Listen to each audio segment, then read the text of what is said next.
स्वास्थ्य के बारे में बात करना कितना ज़रूरी हो जाता है जब हम बात करते हैं विंध्य के विकास की, विंध्य के विकास के रफ्तार की, तो सबसे पहली बात होनी चाहिए आपके स्वास्थ्य की, आपके हेल्थ की। तो आज इसी सिलसिले में हम बात करेंगे। हमारे साथ डॉक्टर धर्मेश पटेल हैं मिनर्वा हॉस्पिटल से। सर बहुत स्वागत है। साथ ही डॉक्टर शब्द सिंह यादव जी हैं, बहुत स्वागत है सर आपका। डायरेक्टर हैं वरदान हॉस्पिटल के।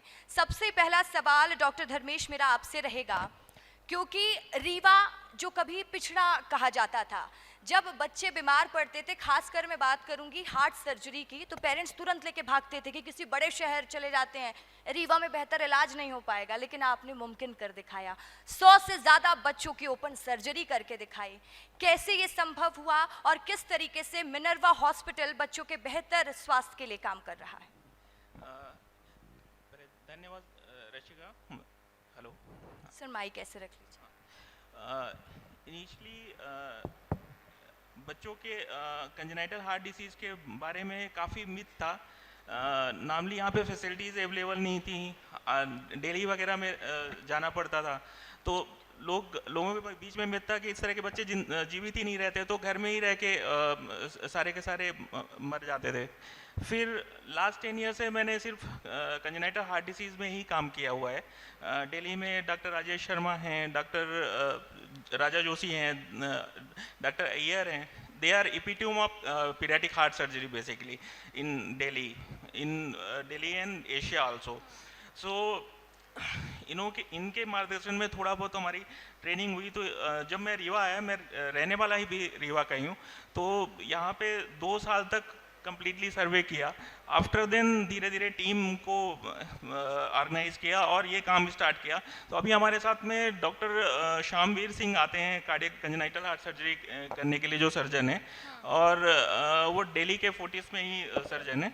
और हम अभी लास्ट 1 ईयर में अराउंड 100 कार्डियक सर्जरीज हम कर पाए हैं, और काफ़ी बेहतर रिजल्ट के साथ में। और ये सारी चीज़ें संभव हो पाई लोगों के सहयोग के कारण, लोगों के भरोसे के कारण, और माननीय राजेंद्र शुक्ला जी के विज़न के कारण, क्योंकि यहाँ पे काफ़ी सारी सर्विसेज काफ़ी डेवलपमेंट किया उन्होंने, तो हम ये करने में सक्षम हुए। बिल्कुल। मेरा अगला सवाल डॉक्टर साहब आपसे रहेगा। डॉक्टर शब्द, मेरा सवाल आपसे रहेगा, वरदान हॉस्पिटल किस तरीके से बच्चों को वरदान दे रहा है? और पीडियाट्रिक डिपार्टमेंट एक ऐसा डिपार्टमेंट होता है जो सबसे ज़्यादा संवेदनशील होने के साथ साथ पेरेंट्स ये सोचते हैं कि कैसे हम एक अच्छा पीडियाट्रिक ढूंढें, तो क्या कहना चाहेंगे उन लोगों को? पहले तो मैं विस्तार न्यूज़ को धन्यवाद देना चाहता हूँ जिनने मेरे को मंच पर आमंत्रित किया। जो वरदान हॉस्पिटल है हमारा, जिसमें कि बच्चों से संबंधित सभी बीमारियों का इलाज,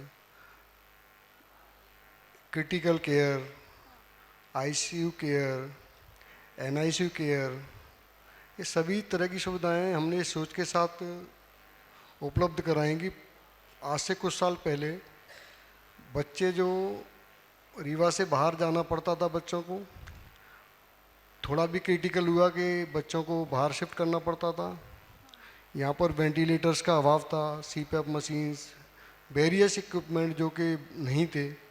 तो वरदान हॉस्पिटल इस उद्देश्य से खोला गया कि सब सुविधाएं हमारे रीवा में रहें। हमारे रीवा के खासकर जो मॉर्टेलिटी है बच्चों की, उसमें कमी आए और बच्चे स्वस्थ रहें। और कोई भी क्रिटिकल बच्चे को या माँ बाप को इस चीज़ के लिए कि मेरा बच्चे को यहाँ सुविधा नहीं है, इसके लिए बाहर जाना पड़े और रास्ते में दम तोड़ दे, तो उस उद्देश्य से वरदान हॉस्पिटल को खोला गया कि अपने रीवा के सब बच्चों को वरदान मिले और भगवान की कृपा से सब ठीक होके जाएं। ये हमारा उद्देश्य है। सर, अगला सवाल मेरा आप दोनों से रहेगा। पहले डॉक्टर धर्मेश आप उस पर जवाब दीजिएगा, आप भी दीजिएगा। डॉक्टर साहब, एक विषय हमेशा विशेष हो जाता है कि जब हेल्थ के सेक्टर की बात होती है, अच्छे स्वास्थ्य की बात होती है, तो लोग सोचते हैं कि हम कैसे प्राइवेट हॉस्पिटल को अफोर्ड कर सकते हैं, क्योंकि फ़ीस बहुत ज़्यादा होती है। तमाम जो सवाल लोगों के मन में होते हैं, तो उसको लेकर आपका हॉस्पिटल किस तरीके से काम कर रहा है, आप लोग बताइएगा। सर, पहले आप। यहाँ पर हम मिनर्वा हॉस्पिटल में, हमारे यहाँ कंजेनाइटल हार्ट डिसीज़ की सर्जरी, एडल्ट कार्डियक सर्जरी जैसे बाईपास है, वाल्व रिप्लेसमेंट है, एंजियोप्लास्टी है, प्लास्टिक सर्जरी है, ये हम टोटली फ्री ऑफ कॉस्ट कर रहे हैं आयुष्मान के थ्रू। और ये कोशिश करते हैं कि बाकी भी क्रिटिकल चीज़ें, जैसे हमारे यहाँ हम नेक्स्ट बाकी रीनल ट्रांसप्लांट, लिवर ट्रांसप्लांट भी स्टार्ट करने वाले हैं, और बाकी क्रिटिकल केसेस में भी कोशिश करते हैं कि ये रीजनेबल रहें और सारी सर्विसेज हम मुहैया करवा पाएँ विथ ऑल फैसिलिटीज़। तो आप लोग प्रयास कर रहे हैं? बिल्कुल, हम प्रयासरत हैं और भी कोशिश कर रहे हैं। आपने निःशुल्क भी लोगों की सर्जरी की है, जैसे कि ये सारी सर्जरी जितनी भी हमने की है निःशुल्क की है, इसमें क्या से बात एक है? भी एक रुपया बार नहीं ले डॉक्टर पाए। साहब के लिए तालियां हो जाएं। निःशुल्क सर्जरी कर रहे हैं, जो फीस नहीं भर पाते उनके लिए आप उनके लिए कम्प्लीटली, काम कर रहे क्योंकि क्या होता है कंजेनाइटल हार्ट सर्जरीज के जो भी सेंटर हैं, एक छोटी भी सर्जरी भी 5 लाख to 15 लाख तक का होता है। इसे कम तो कहीं भी नहीं है। इसको हम आयुष्मान से टोटली फ्री ऑफ कॉस्ट करके रखे हैं। इसमें हमारी हेल्प पूरा हमारा हॉस्पिटल कर रहा है। डॉक्टर श्यामवीर सिंह जो दिल्ली से आते हैं वो भी अपना फीस रिजनेबल करके रखा है। ऑलमोस्ट कभी कभी तो लेते भी नहीं है वो फीस वगैरह। तो ये भगवान की कृपा है और रीवा के लोगों का विश्वास है जो हम कर पा रहे हैं इस तरह का। डॉक्टर शब्द, इनका सवाल बहुत अच्छा है कि इतने अफोर्ड करना प्राइवेट हॉस्पिटल्स को एक आम आदमी के लिए और मिडिल वर्ग के लिए खासकर बहुत टफ है।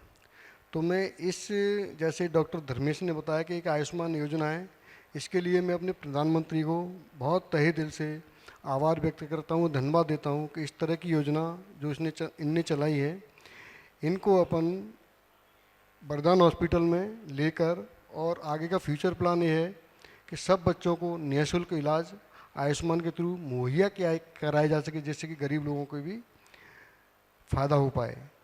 और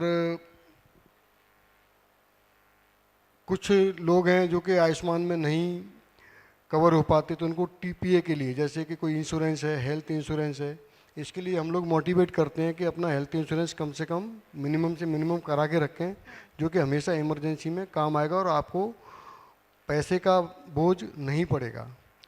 तो बाकी का तीसरा एक और हमारा है कि पेशेंट कोई क्रिटिकल आता है, इनिशियली स्टेबलाइज करके उसको संजय गांधी के लिए भी अपन प्रेरित करते हैं, और वहाँ पर अपनी अच्छी टीम है संजय गांधी में, बहुत अच्छे डॉक्टर्स हैं बच्चों के, तो वहाँ पर भी इनको निःशुल्क जान बचा के उसको निःशुल्क इलाज मुहैया कराया जाता है। ठीक है सर, मेरा एक सवाल ये रहेगा, और फिर मैं कहूँगी कि ये सवाल क्योंकि सबके जहन में आता है, आजकल हम खबरें भी सुनते हैं और ये देखा जाता है आमतौर पर, जब बच्चा बीमार होता है तो पेरेंट्स क्या करते हैं कि आसपास की क्लिनिक देख लो, वहाँ पर बच्चे का इलाज करा देते हैं, और उस वजह से केसेस भी कई बार बिगड़ जाते हैं।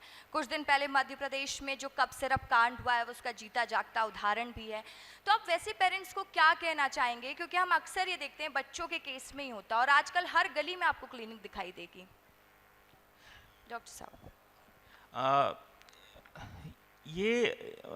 मेरा लोगों से अनुरोध रहेगा कि कोई भी छोटी भी प्रॉब्लम होती है तो नियर बाई गवर्नमेंट की इतनी सारी फैसिलिटीज़ हैं, जैसे डिस्ट्रिक्ट हॉस्पिटल है, सीएससीज हैं और मेडिकल कॉलेजेस हैं, तो कहीं ना कहीं 24/7 अवेलेबल रहते हैं डॉक्टर। ऐसा नहीं कि अवेलेबल नहीं होते हैं, तो कहीं भी जा सकते हैं। बहुत सारे प्राइवेट प्रैक्टिशनर हैं जो अवेलेबल रहते हैं, तो आप वहाँ पे जाके दिखा सकते हैं, रादर देन कि खुद से कंसल्टेशन करने के बजाय आप किसी जानकार आदमी से कंसल्टेशन लें, और दवाइयाँ कोशिश करें कि जो एथेंटिक कंपनीज़ की हैं वही यूज़ करें तो ठीक रहेगा, है ना। हम तो यही कोशिश करते हैं कि जितनी भी मेडिसिन वगैरह आप लें तो लोकल ना लेके, अपने से ना लेके किसी न किसी के कंसल्टेशन के थ्रू लें। मतलब डॉक्टर साहब खुद डॉक्टर नहीं बनना है, डॉक्टर को ही डॉक्टर रहने दो। लेकिन सर, डॉक्टर शब्द, मेरा सवाल आपसे रहेगा, लेकिन हम रिलाई कैसे करें, कैसे समझा जाएगा कि ये डॉक्टर विश्वसनीय है, क्योंकि ये भी तो बड़ा सवाल है ना, डॉक्टर तो डॉक्टर ही होते हैं। बहुत बढ़िया ये चीज़, हम काफ़ी लोगों को, हमारे मित्र लोगों को ये बोलते रहते हैं कि how to identify good doctor और रियल डॉक्टर। तो सबसे पहले तो मैं बताना चाहूँगा कि एक हमारी नेशनल बॉडी है एनएमसी के नाम से, अगर कोई भी डॉक्टर असली डॉक्टर है तो उसका एक रजिस्ट्रेशन नंबर मिलता है उसको। तो हर पेरेंट्स का और हर अभिभावक का ये है डॉक्टर असली या नकली है, तो उसके पास वो रजिस्ट्रेशन नंबर है कि नहीं।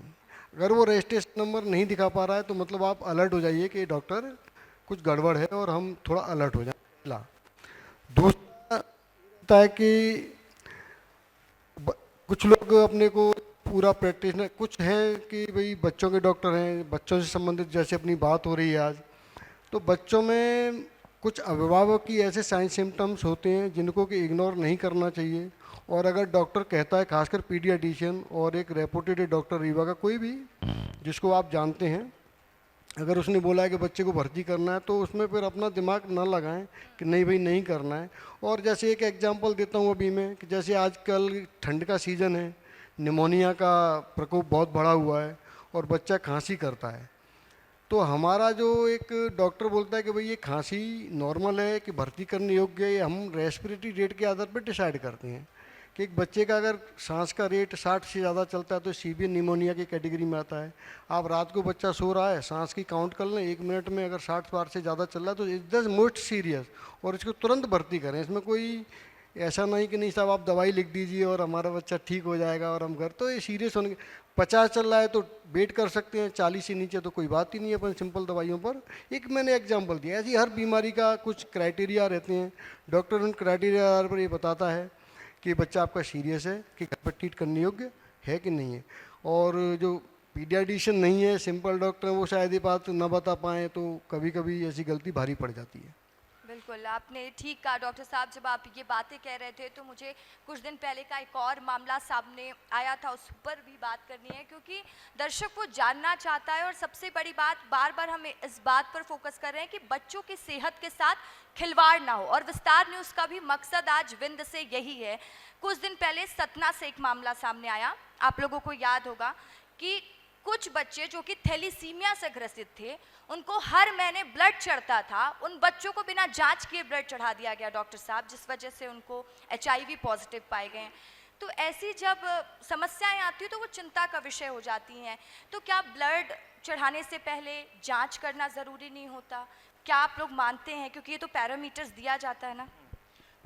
जी, किसी भी संस्थान में ब्लड चढ़ाने से पहले बहुत सारे टेस्ट किए जाते हैं। इवन ब्लड जब ड्रॉ किया जाता है तब भी बहुत सारे टेस्ट किए जाते हैं, उसके बाद ही ब्लड ड्रॉ किया जाता है। दूसरा, कभी कभी हर टेस्ट का एक लिमिटेशन भी होता है। ये कभी कभी इन्फेक्शन विंडो पीरियड में रहता है, उस टाइम पे आपका ना एंटीजन का टेस्ट हो सकता है ना, एंटीबॉडी का टेस्ट होता है, उस टाइम पे हो सकता है कि चीज़ें कुछ मिस हो जाएं, क्योंकि हर कोई भी टेस्ट 100% सेंसिटिव एंड स्पेसिफिक नहीं होता। विद बेस्ट ऑफ नॉलेज हर कोई करने की कोशिश करता है, लेकिन हर जगह, हर टेस्ट में, हर फील्ड में कहीं ना कहीं छोटा लैकुना रहता है, वो मिस होने के चांसेस रहते हैं। ऐसा कोई भी नहीं चाहेगा मेरे ख्याल से कि किसी को एक ब्लड से देने से इन्फेक्शन हो जाए। खासकर ब्लड बैंक अपने यहाँ बहुत लिमिटेड हैं। यहाँ पे रीवा में तो संजय गांधी है और डिस्ट्रिक्ट हॉस्पिटल ऑलरेडी वर्किंग है, और 2-3 और ब्लड बैंक हैं। तो मेरे ख्याल से ये बहुत रेयर पॉसिबल है कि ये मिस हो जाए चीज़ें, क्योंकि इतने सारे पैरामीटर हैं। ये तभी हो सकता है जब कोई विंडो पीरियड में हो इन्फेक्शन और वहाँ पे डायरेक्ट ना हुआ हो, तभी ये चांसेस हो सकते हैं। अदरवाइज इस तरह की कोई भी गलती होना इम्पॉसिबल है। ठीक है डॉक्टर शब्द, मेरा सवाल आपसे रहेगा, जब बच्चों को बेहतर इलाज मुहैया कराना हो तो क्यों कहा जाए विंध्य वालों को कि वरदान हॉस्पिटल ही जाना? ये तो बड़ा कठिन सवाल है कि वरदान में क्यों कहा जाए। ये तो भरोसे वाली बात होती है कि भाई सबसे पहला तो ये रहता है कि भाई पैसा इन्वॉल्व रहता है, तो भाई कि पैसा हमारे पास है कि नहीं। अगर इसका इंश्योरेंस है तो बिल्कुल आ सकते हैं, क्योंकि हमारे पास सब तरह की मशीनें हैं जो कि एक अपन कैटेगरी 3 और 3rd क्लास की जो बोलते हैं कि ये फैसिलिटी ICU में है कि नहीं, वेंटिलेटर्स हैं, CPAP मशीन्स हैं, ऑक्सीजन हैं, इंक्यूबेटर्स हैं, वार्मर्स हैं, मॉनिटरिंग, ऑल फैसिलिटी देयर। तो बोल सकते हैं कि आप वरदान हॉस्पिटल दिखा सकते हैं। अगर उनके पास इंश्योरेंस है तो और अच्छा है। और हम अभी आवेदन किए हैं आयुष्मान के लिए, अगर आयुष्मान मिल जाएगा तो हम फ्री में इलाज करेंगे, तो इसलिए भी कहा जा सकता है वहाँ फ्री में इलाज हो सकता है। और तीसरा, जान बचा सकते हैं, अच्छे से बचा सकते हैं, तो वहाँ पर जा सकते हैं आप। और ऐसी कोई सुविधा की कमी नहीं है हमारे पास जो कि मेट्रो शहर में और हमने नहीं है। देखा भी है, चाहे मिनर्वा हॉस्पिटल हो, वरदान हॉस्पिटल हो, दोनों ही बेहतर काम कर रहा है और बच्चों को बेहतर इलाज दे रहा है। बहुत धन्यवाद सर आप दोनों का विस्तार न्यूज़ से खास बातचीत करने के लिए। बहुत बहुत धन्यवाद। Thank you Rasika, thank you विस्तार।